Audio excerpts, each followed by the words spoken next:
Chapter 1. Leithen Valley, Autumn, 1585.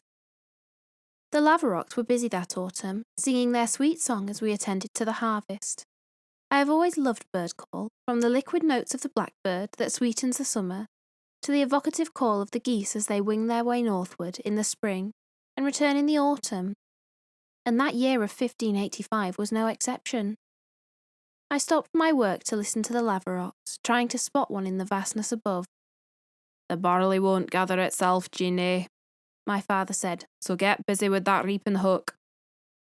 I bent to the work, taking the hook in great circles that sheared through the stalks of the barley without damaging the grain.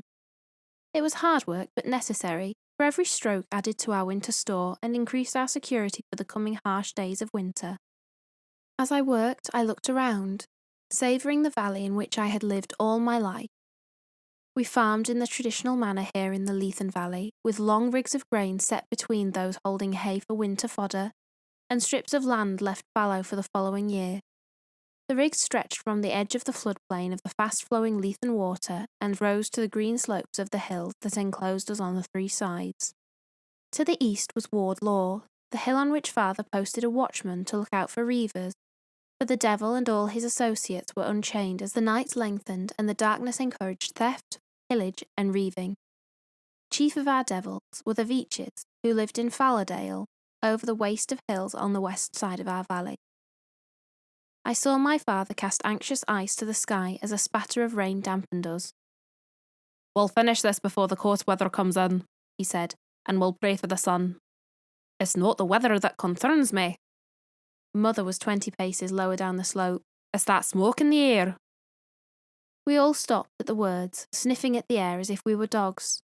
There was only the faintest of whiffs carried on the fresh breeze and mingled with the scent of grass and late wildflowers.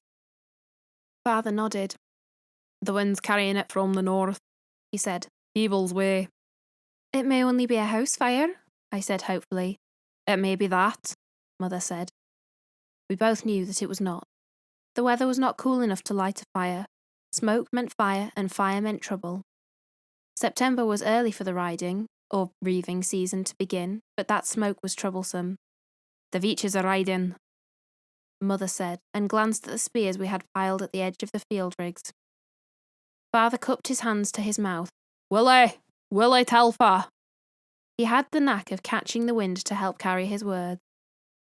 We looked towards Ward Law, where distance made Willie Telfer appear very small.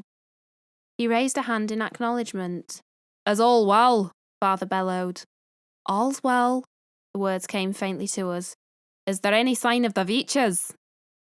Father made the word sound like a curse. The Veitches, as you will have guessed, were the enemy of our blood, our name and our family.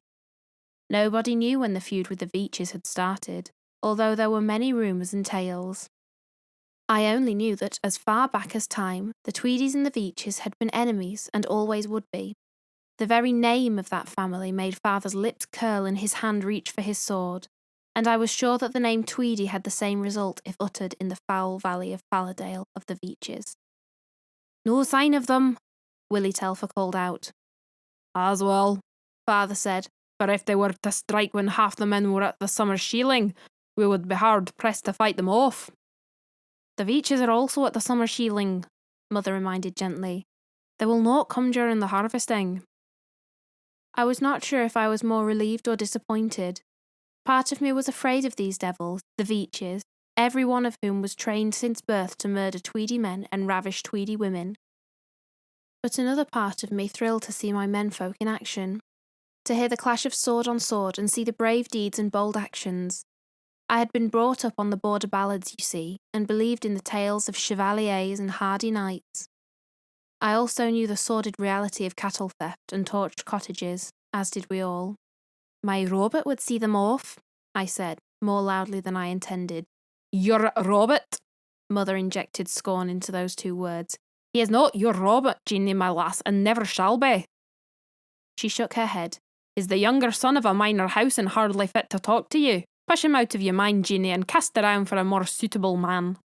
Father opened his mouth to interrupt, and closed it again without saying anything.